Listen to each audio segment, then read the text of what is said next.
बिस्मिल्लाहिर्रहमानुर्रहीम। दोस्तों, ये दुनिया अल्लाह तबारक व तआला के मोजज़ात से भरी पड़ी है। ये मोजज़े अकल वालों के लिए खुली निशानियां हैं। ये मोजज़े बताते हैं अल्लाह तबारक व तआला जो चाहे वो कर सकता है। वो एक पल में इंसान की तकदीर बदल सकता है। वो पल भर में किसी को भी दुनिया का अमीर तरीन इंसान बना सकता है। अगर किसी से नाराज हो जाए तो उससे सब कुछ छीन भी सकता है। इस दुनिया में अल्लाह तबारक व तआला की कुदरत के ऐसे ऐसे करिश्मे होते हैं जिनको देखकर इंसान के रोंगटे खड़े हो जाते हैं। उसकी जुबान से अल्लाह अकबर के नारे बुलंद हो जाते हैं। दिल्ली की सड़कों पर दुनिया का अमीर तरीन शख्स रात के पिछले पहर चहल कदमी कर रहा था। उस दिन मौसम इंतहाई खुशगवार था। ये सोचने लगा कि आज पैदल चलकर सड़कों का नजारा करता हूँ। हल्की हल्की सी बारिश जारी थी। ये आदमी कोई आम आदमी नहीं था, बल्कि हिंदुस्तान का खरबपति गौतम अडानी था। 2022 में ये दुनिया का दूसरा अमीर तरीन आदमी था। गौतम अडानी के पास 152 बिलियन रुपए हैं, जिसकी वजह से वो एशिया के सबसे अमीर तरीन शख्स हैं। इतने बड़े बंगले में इसको बेचैनी महसूस होने लगी। डॉक्टरों के मुताबिक इसे कैंसर था। डॉक्टरों का कहना था तुम्हारे पास 1 महीने का वक्त है, इसके बाद तुम्हारी जिंदगी का खात्मा हो जाएगा। गौतम अडानी पर यह खबर पहाड़ बनकर टूटी। इस खबर ने गौतम अडानी को रेजा रेजा कर दिया। उसके पास दुनिया का हर आराम था, मगर बेबसी का आलम यह था कि उसे वक्त से पहले सब कुछ खत्म होता दिखाई दे रहा था। उससे हिंदुस्तान का अमीर तरीन आदमी बनने में एक लंबा अरसा लगा। आज वो अपनी आंखों के सामने 1 महीने का मेहमान था। ये खबर उसके लिए इंतहाई तकलीफदा थी। जब इंडिया के डॉक्टरों ने जवाब दिया तो वो अपना इलाज करवाने के लिए अमेरिका गया। उसके दिल को उस वक्त शदीद झटका लगा जब उसे पता चला कि अब उसका जिस्म ला इलाज हो चुका है। वो कई दिनों तक अमेरिका में टेस्ट करवाता रहा। एक दिन अस्पताल के सीनियर डॉक्टर ने उसे बताया, आप अपने मुल्क वापस चले जाओ, आपके पास ज्यादा वक्त नहीं है। मेरा आपके लिए मशवरा है, आप अपनी बाकी जिंदगी अपने बच्चों के साथ गुजारें। चनाचे इसके बाद गौतम अडानी वापस इंडिया आ गया। आज वो दिल को सुकून दिलाने के लिए सड़कों पर घूम रहा था। किसी को कुछ खबर नहीं थी ये इंडिया का अमीर तरीन आदम गौतम अडानी है। ये ना जाने कितनी देर तक सड़कों पर चहलकदमी करता रहा।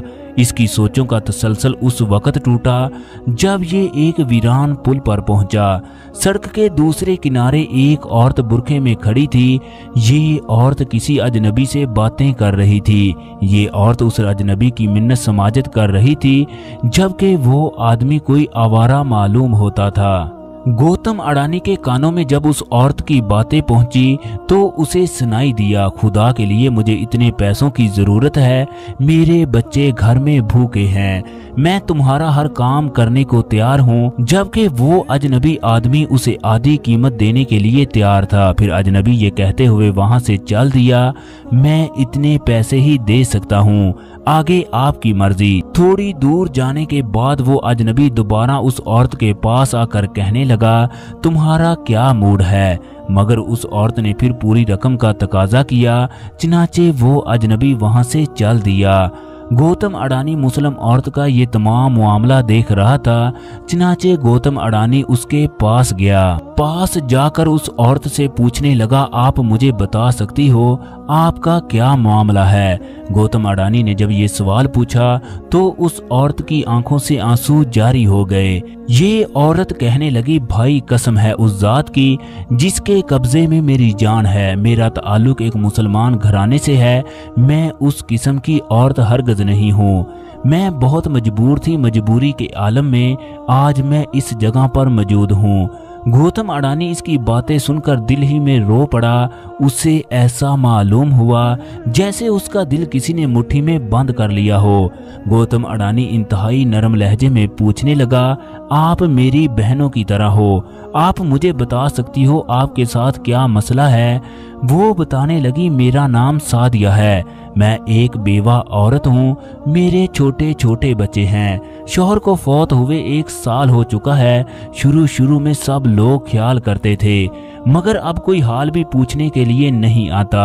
आज 2 दिन हो गए हैं, घर में राशन नाम की कोई भी चीज मौजूद नहीं है। किरायादार ने घर खाली करने का कह दिया है। उसने कल शाम तक की आखिरी मोहलत दी है। अगर उसको ये किराया ना दिया तो सामान समेत घर से निकाल देगा। मेरे पास कोई चारा नहीं था सिवाय इसके कि मैं ये बुरा काम करती। इसके बाद ये औरत जोर जोर से रोने लगी। गौतम अडानी ने बहाने से दूसरी तरफ मुंह करके आंसू साफ किए, फिर मुंह उसकी तरफ करके कहने लगा, बस ठीक है बहन, आपको रोने की जरूरत नहीं। जब गौतम अडानी ने जेबों में हाथ डाले तो रकम ना होने के बराबर थी, क्योंकि जब वो घर से निकला उसे किसी भी चीज की कोई जरूरत नहीं। गौतम अडानी उस औरत से कहने लगा, फिलहाल आप इस रकम को रख लो और मुझे अपना पता बता दो। आपको फिक्र करने की जरूरत नहीं है, आप अपने घर चली जाओ। इंशाल्लाह मैं सुबह आपके घर में आऊंगा। खातून बेयकीनी के अंदाज में उसकी तरफ देख रही थी। वो सोच रही थी, इस तरह भला कौन किसी की मदद करेगा, ये आदमी सिर्फ मुझे तसल्ली दे रहा है। गौतम अडानी उसे कहने लगा, मेरा आपसे वादा है, मैं आपकी हर तरह से मदद करूंगा, आपको परेशान होने की जरूरत नहीं है। ये औरत गौतम अडानी को पता बताकर एक तरफ चल पड़ी। गौतम अडानी खातून को मुड़ता देखकर वहां से चल पड़ा। घर पहुंचकर वो आराम से सो गया। सुबह होते ही गौतम अडानी उस औरत के घर गया। एक बड़ी गाड़ी में गौतम अडानी जब उस औरत के घर पहुंचा तो तमाम लोग उसे देखकर हैरान थे कि इतनी बड़ी गाड़ी में इस गरीब मोहल्ले में सादिया से मिलने कौन आया है। सादिया ने जब दरवाजा खोला तो वो रात वाले आदमी को इस तरह देखकर हक्की बक्की रह गई। इसके पांव के नीचे से जमीन निकल गई कि ये आदमी इस कदर अमीर है। गौतम अडानी ने मालिक मकान को बुलाकर उसका किराया अदा कर दिया।